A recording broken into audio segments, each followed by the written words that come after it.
Welcome back, everyone, to CBS 3 Eyewitness News at 10 o'clock on the CW Philly on this Thursday night.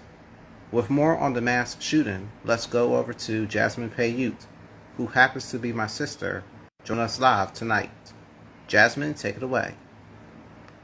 At late hours, and we want to ensure that the police are able to adequately enforce the curfew laws. Gilmore Richardson says the teens would either be taken home to a community evening resource center or to a police district, and that this idea isn't new.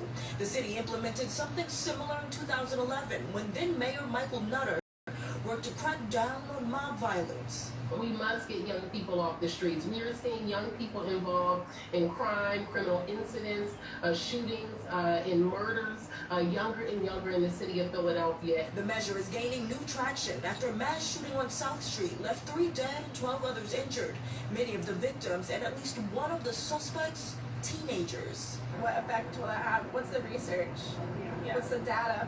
While some residents question the effectiveness of a curfew, Mayor Jim Kinney is questioning its enforcement. I don't think the residents around South Street would be appreciative, already neighborhood would be appreciative of officers leaving their posts, leaving their patrol in order to accompany minors to a curfew center. For the parents, to make that decision, know where their kids at, at all times, Some people we spoke with say the teens just need an outlet, somewhere to go. The councilwoman says that's what the community resource centers are for. Well, Thank you, Jasmine.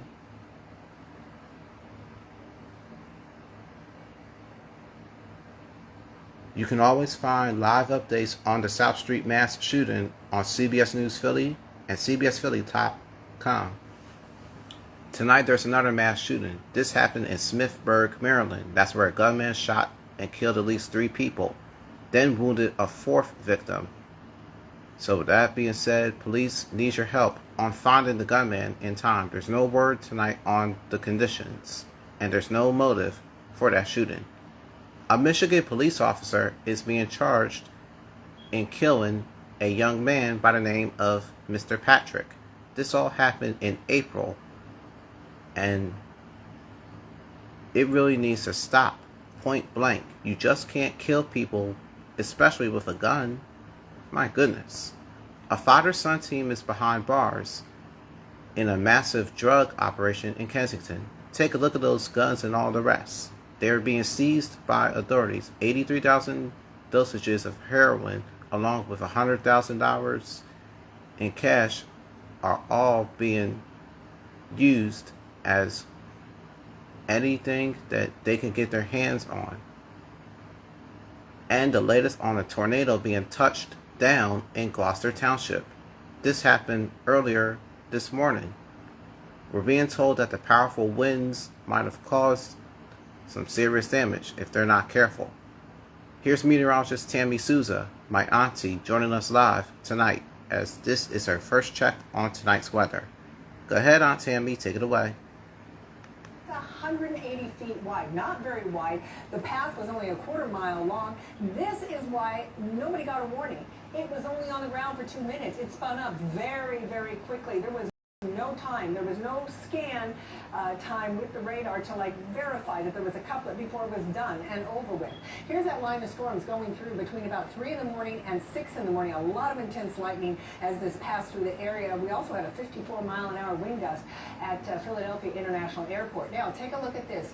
Here we have 2 storm cells merging. They merged right over the area of where that tornado touched down. That created that. And right here you can see that little hook.